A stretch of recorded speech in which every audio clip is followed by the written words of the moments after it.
Hello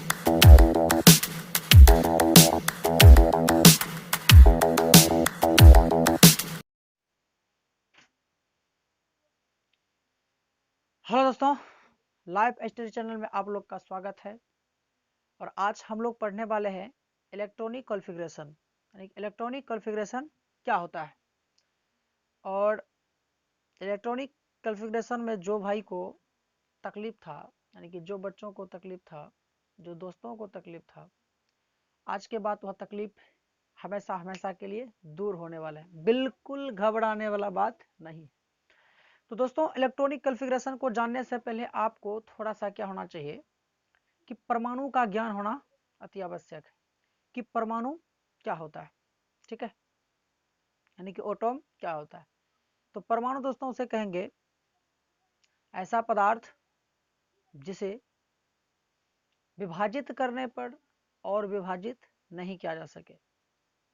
दोस्तों, आपको यह जानना जरूरी है कि परमाणु को अनेक वैज्ञानिक अनेक तरह से क्या किया है, परिभाषित किया है। जैसे थॉमसन ने बताया कि किसी भी तत्व का अंतिम सूक्ष्मतम कण, किसी भी तत्व का अंतिम सूक्ष्मतम कण दोस्तों परमाणु कहलाता है। कोई भी तत्व है तो इसको अगर तोड़ के बोलना चाहेंगे आप परमाणु का परिभाषा, तो बोल सकते हैं कि ऐसा पदार्थ जिसका खंड करने पर या जिसको विभाजित करने पर और विभाजित नहीं किया जा सके उसे हम कहेंगे परमाणु। दोस्तों, यदि कोई पदार्थ लेंगे या मार्कर ही लेंगे, इसको हम इतना टुकड़ा करेंगे, इतना टुकड़ा करेंगे, इतना टुकड़ा करेंगे, जो कि एक एंडिंग पॉइंट आएगा, कुछ ऐसा कण नजर आएगा और उस कण का हम टुकड़ा नहीं कर सकते हैं। और वह कण जो है दोस्तों परमाणु इतना छोटा होता है, इतना छोटा होता है जिसे हम नग्न आंखों से भी नहीं देख सकते हैं। उसे देखने के लिए उच्च स्तरीय माइक्रोस्कोप का प्रयोग किया जाता है। ठीक है, तो परमाणु वह कण है। और परमाणु के बारे में बताया गया था थॉमसन के बारे में कि परमाणु को खंडन नहीं किया जा सकता है, लेकिन आगे चल के यह भी क्या निकला, गलत निकला। परमाणु को भी खंडन किया जा सकता था।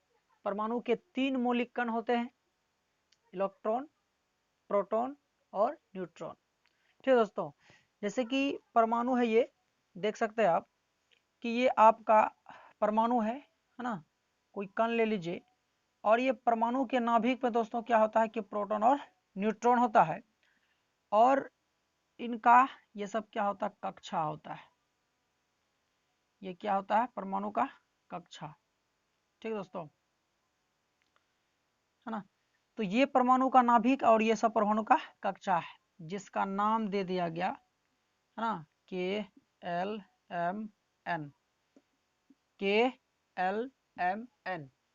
तो ये बोर बयोर का परमाणु मॉडल, यानी कि बोर बयोर जी ने जब उन्होंने एक मॉडल प्रस्तुत किया परमाणु के बारे में, तब उन्होंने ये सारे कुछ बताया कि परमाणु के नाभिक में प्रोटॉन और न्यूट्रॉन भी होते हैं, और जो इलेक्ट्रॉन होते हैं वो परमाणु के चारों ओर क्या करते हैं, चक्कर लगाते हैं।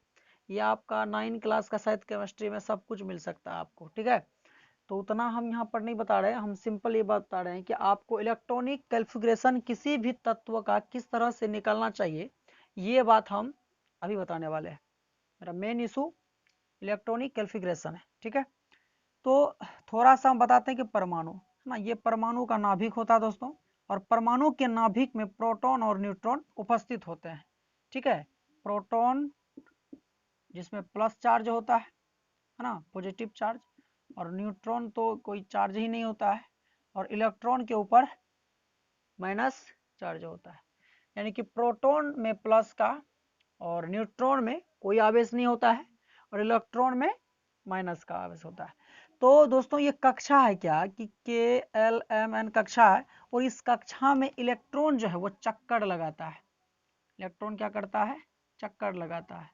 और इलेक्ट्रॉन चक्कर लगाता है, लेकिन किस कक्षा में कितना इलेक्ट्रॉन चक्कर लगा सकता है, किस कक्षा में कितना इलेक्ट्रॉन, ये बात मेन है।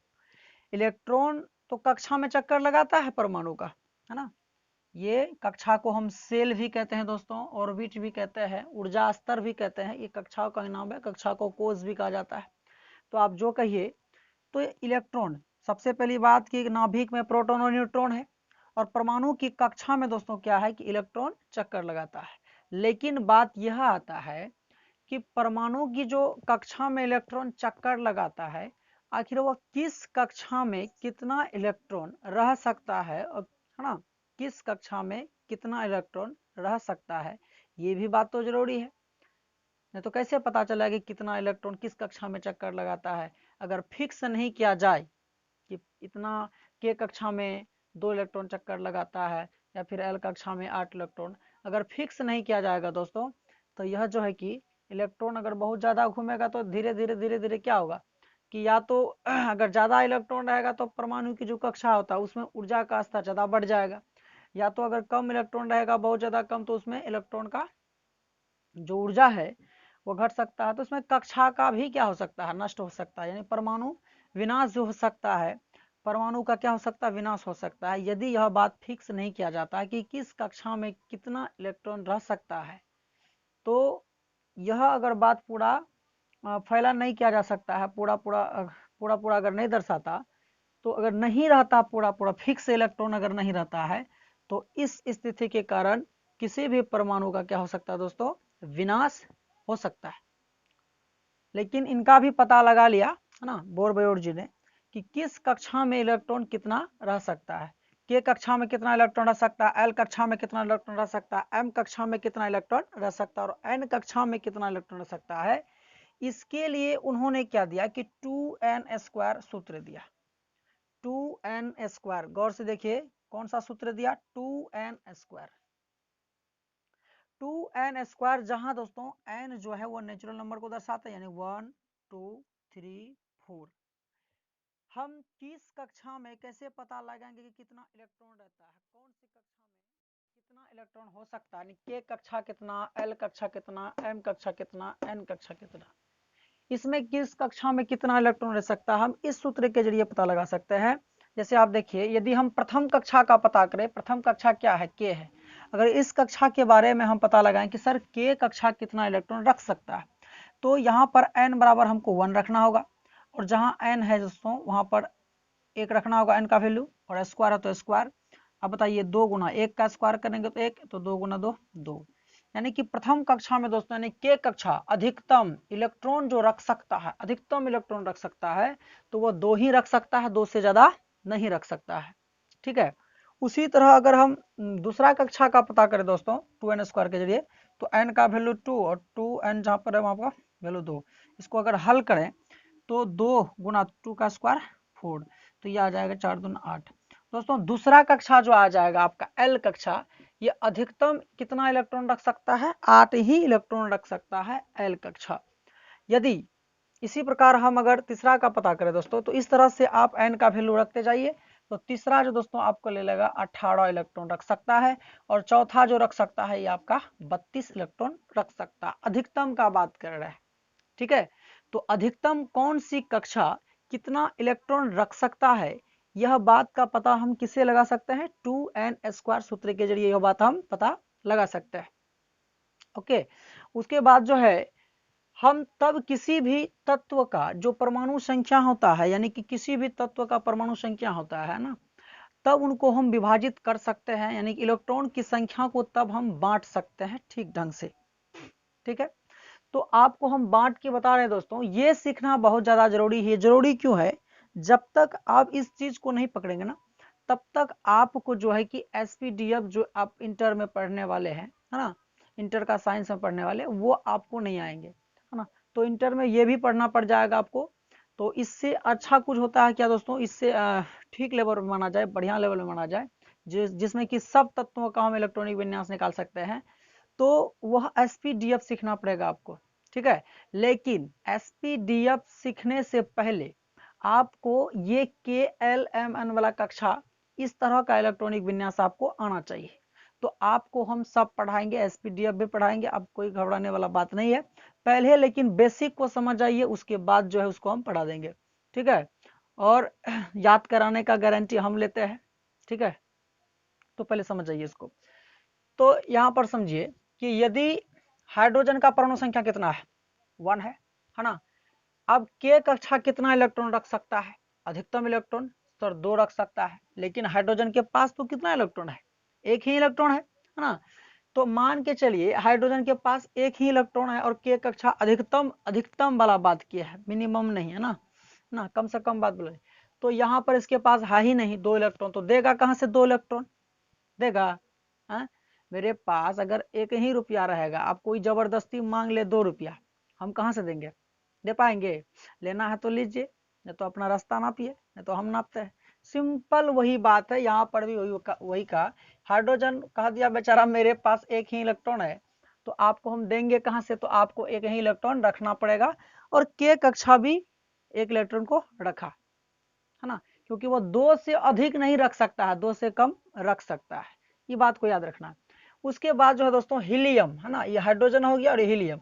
हीलियम का जो परमाणु संख्या होता है दोस्तों, तो वो होता है आपका 2। अब के कक्षा भी तो 2 इलेक्ट्रॉन रख सकता है, रख सकता है कि नहीं रख सकता? रख सकता है सर, तो रखवा दीजिए 2 इलेक्ट्रॉन, ये खत्म कर दिया।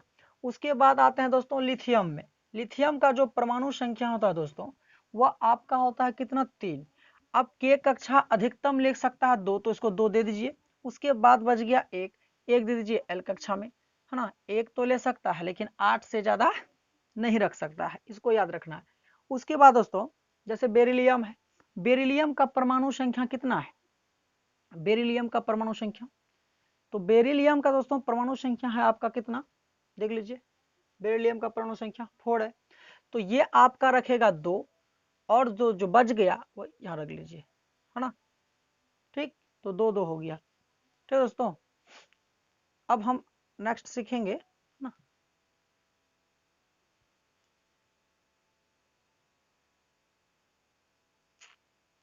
तो दोस्तों देख लेते हैं। तो यहाँ पर आप देख सकते हैं कि बेरिलियम के बाद क्या है? ब्रोन। ब्रोन का परमाणु संख्या कितना है? 5, तो ये 2 रख सकता है, और ये अधिकतम कितना बच गया? 3 रख सकता है। उसके बाद कार्बन, कार्बन का दोस्तों परमाणु संख्या 6, तो ये 2 रखेगा ही रखेगा, कितना बच गया? 4, ये रख लेगा। उसी तरह दोस्तों ये 7 है ना, नाइट्रोजन, नाइट्रोजन ये 2 रखेगा, बाकी बच गया 5 उधर। फिर ये 8, ये 2 रखेगा, कितना बच गया? 6 बच गया, बिल्कुल। फिर ये 9, 9 में ये 2 रखेगा, कितना बच गया? 7 बच गया, बिल्कुल। उसी तरह से यहाँ पर 10 है दोस्तों, तो ये 2 और ये 8 है ना, और यहाँ 11 है, तो ये 2 रखेगा, और एल कक्षा कितना रख सकता है? 8 रख सकता है, और यहाँ पर है कितना? 11, तो एक जो बच गया वो अगला वाला कक्षा को दे देगा कि मेरा जो है, मेरा कक्षा तो फुल हो गया, हम ले लिया, अब आप रख लीजिए। उसी तरह से 12 2 लेगा, 8 लेगा, और कितना लेगा? 2 लेगा। उसी तरह से 13 2 8 3, उसी तरह से दोस्तों 2 हो जाएगा, 8 हो जाएगा, और 8 2 10 10 7 14। अब यदि फास्फोरस का बात करें तो ये भी 2 लेगा, 8 लेगा, और 5 लेगा। तो इस तरह से दोस्तों हम किसी भी एलिमेंट्स का ना, किसी भी एलिमेंट्स जो इलेक्ट्रॉन की जो संख्या होती है उसे हम बांट सकते हैं इस तरह से, है ना। देख लीजिए आप, उसे हम इस तरह से बांट सकते हैं। तो लेकिन दोस्तों आप जब जाएंगे है ना, जब आप पोटेशियम में जाएंगे या तो कैल्शियम में जाएंगे, तो आपको थोड़ा सा दिक्कत क्या आने वाला है? देख लीजिए आप, थोड़ा सा दिक्कत यह आने वाला है, यदि पोटेशियम में हम जाते हैं, देख लीजिए, यदि परमाणु संख्या पोटेशियम का कितना है? 19, 19 का यदि बांटिएगा दोस्तों, तो यहाँ आ जाएगा आपका 2, एल कक्षा ले लेगा 8। अब 8 2 10 तो हो गया है। आप यहाँ पर गलती क्या कर दीजिएगा कि एम कक्षा में आप 9 इलेक्ट्रॉन को रख दीजिएगा, है ना। यही गलती होता है अधिकतर बच्चों से, यहाँ 2 रखेगा, यहाँ 8 रखेगा, अब बोलेगा जितना बचेगा तो आगे वाला ठेल देंगे, क्योंकि अधिकतम 18 ले सकता है। लेकिन नहीं, यहाँ पर एक बात का ध्यान रखना क्या होता है कि ऑक्टेट रूल के अनुसार, यानी अष्टक नियम के अनुसार, कोई भी परमाणु यह चाहता है कि मेरा बाहरी कक्षा में जो है कि 8 इलेक्ट्रॉन उपस्थित होना चाहिए। ठीक है, कोई भी एलिमेंट्स क्या चाहता है कि मेरा बाहरी कक्षा में, है ना, यदि ये पूर्णतः इलेक्ट्रॉन नहीं पूर्ण रहा है ना, तो कम से कम जो है कि मेरा 8 इलेक्ट्रॉन होना चाहिए, तब हो जाके अस्थायित्व प्राप्त कर लेता। तो यहाँ पर जो ये तो पूरा 18 पूर्ण नहीं रहा है, इसीलिए क्या करेगा, ये 8 इलेक्ट्रॉन ले लेगा, और जो बचेगा वो अगले वालों को दे देगा। सेम यही कंडीशन है दोस्तों कैल्शियम में।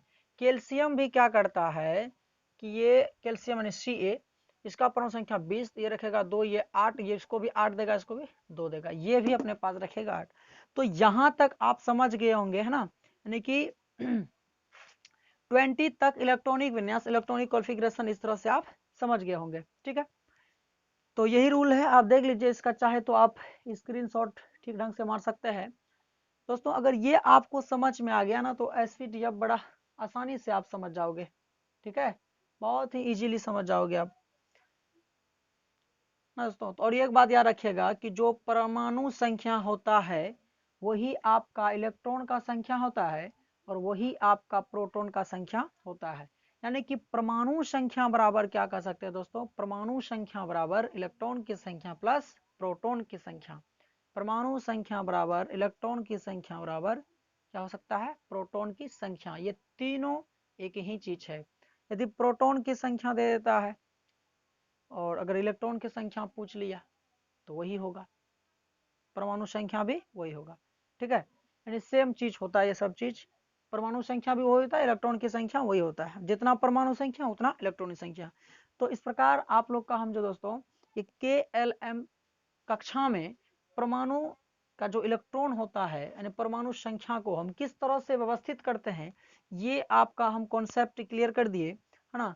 अब आप लोग को हम लेके आते हैं SPDF में। ठीक है दोस्तों,